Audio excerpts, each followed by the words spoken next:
ಅಲ್ಲ D K Shivakumar ಅವರೇ, ಅದು ಬೇರೆ ವಿಚಾರ ಬಂದಾಗ ಸ್ವಲ್ಪ ಖಡಕ್ ಆಗಿ ಜೋರಾಗಿ ಅಂತ ಅಂದ್ರಿ. ಇವಾಗ ಎಲ್ಲಿ ಅದು ಅನ್ಲೇ ಇಲ್ಲಲ್ಲ. ಸಿಎಂ ಮೇಲೆ ಬಂದಾಗ 28 ಕೊಲೆ ಬಂದಾಗ ಒಂದ್ಸರಿ ಹಿಂಗ್ ಅಂದಿದ್ರೆ ನೀವು ಜೋಡಿ ಕರೆಕ್ಟ್ ಅಂತ ಇದ್ರಿ. ಅನ್ಸ್ತಾ ಇದೆ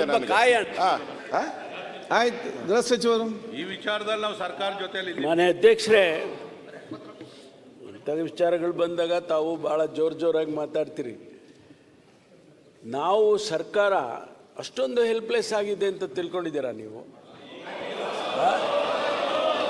ಅಲ್ಲ, ನನಗೆ ಅರ್ಥ ಆಗ್ತಾ ಇಲ್ಲಪ್ಪ.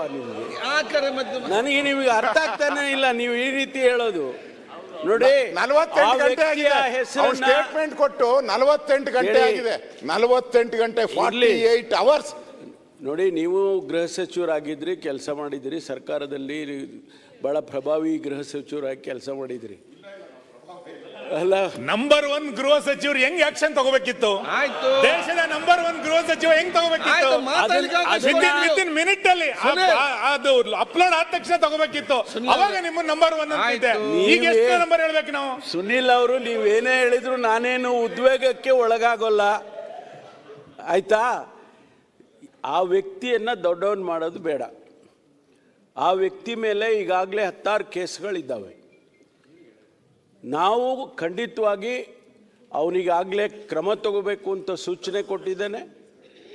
ಆದಷ್ಟು ತಕ್ಷಣ ಅವನ ಮೇಲೆ ಕ್ರಮವನ್ನು ತಗೊಳ್ಳೋದಕ್ಕೆ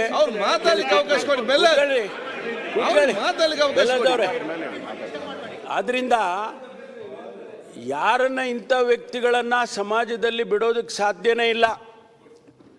ಕಾನೂನು ದೇಶದಲ್ಲಿ ಮಾಡಿರೋದೇ ಅದಕ್ಕೋಸ್ಕರ. ಆ ಕಾನೂನನ್ನು ಚಲಾಯಿಸ್ತೀವಿ, ಅವನಿಗೇನು ಶಿಕ್ಷೆ ಮಾಡಬೇಕೋ ಮಾಡ್ತೀವಿ, ಯಾವ ಮುಲಾಜಿಲ್ಲದೆ ಮಾಡ್ತೀವಿ.